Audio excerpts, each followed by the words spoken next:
Assalamualaikum warahmatullahi wabarakatuh. Perkenalkan, nama saya Nabila Reski Pramaswari dari Prodi Manajemen B Sore.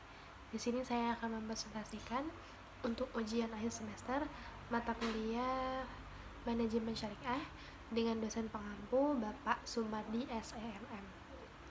Dengan NIM saya 2892150046. Yang pertama, jelaskan mata kuliah ekonomi syariah yang telah Anda pelajari mulai dari pertemuan pertama, konsep dasar ekonomi Islam, sampai dengan pertemuan terakhir, distribusi kekayaan.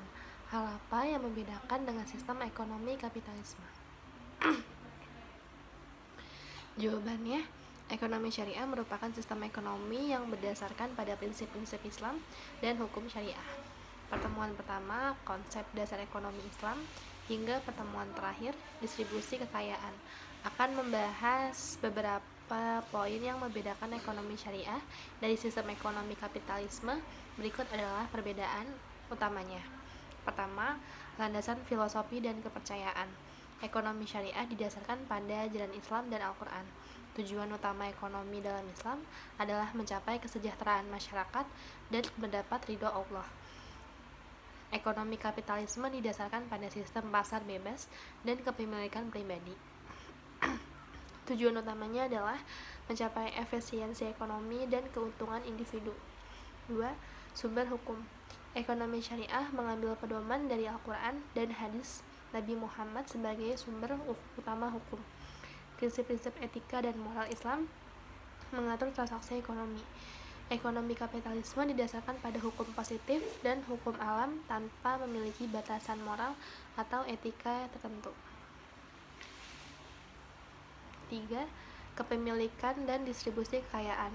Dalam ekonomi syariah, kepemilikan pribadi diakui, tetapi ada pembatasan terhadap aktivitas yang dianggap haram dalam Islam, seperti riba atau bunga, masyar perjudian, dan gharar atau ketidakpastian yang berlebihan. Ekonomi kapitalisme menekankan kepemilikan pribadi yang luas dan bebas, termasuk kebebasan untuk berinvestasi dan mencari keuntungan tanpa pembatasan agama tertentu.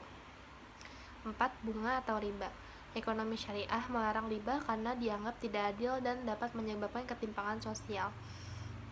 Ekonomi kapitalisme mengenal sistem bunga sebagai insentif untuk menyimpan dan meminjam uang, dan ini merupakan elemen kunci dari sistem keuangan kapitalis. 5. Investasi dalam sektor haram. Dalam ekonomi syariah, investasi dalam sektor yang dianggap haram seperti alkohol, perjudian, pornografi, dan daging babi tidak diperbolehkan. Dalam kapitalisme, keputusan investasi biasanya didasarkan pada pertimbangan keuntungan dan risiko ekonomi, tanpa mempertimbangkan aspek moral dan bisnis yang diinvestasikan. 6. Zakat dan sedekah. Ekonomi syariah mendorong pemberian zakat dan sedekah sebagai bentuk solidaritas sosial dan redistribusi kekayaan kepada yang berhak menerima. Kapitalisme tidak memiliki kewajiban zakat dan sedekah, dan redistribusi kekayaan umumnya ditentukan oleh mekanisme pasar dan undang-undang pajak. Meskipun ada perbedaan yang mendasar antara ekonomi syariah dan ekonomi kapitalisme, penting untuk diingat bahwa dalam praktiknya banyak sistem ekonomi di dunia memiliki campuran elemen dari kedua model ini.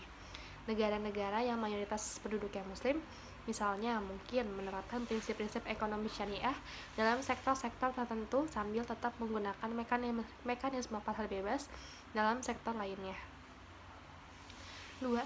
Dalam pengembangan kepemilikan, ada yang dihalalkan dan ada yang diharamkan. Menurut ekonomi Islam, salah satunya adalah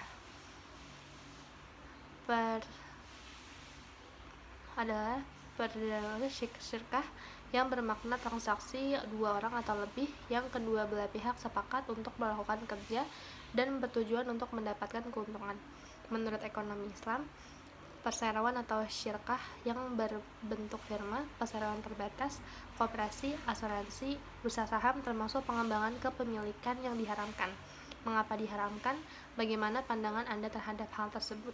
Jawaban, dalam ekonomi Islam, beberapa bentuk perseroan syirkah seperti firma, perseroan terbatas, koperasi, asuransi, dan bursa saham dianggap sebagai bentuk pengembangan kepemilikan yang diharamkan karena beberapa alasan berikut.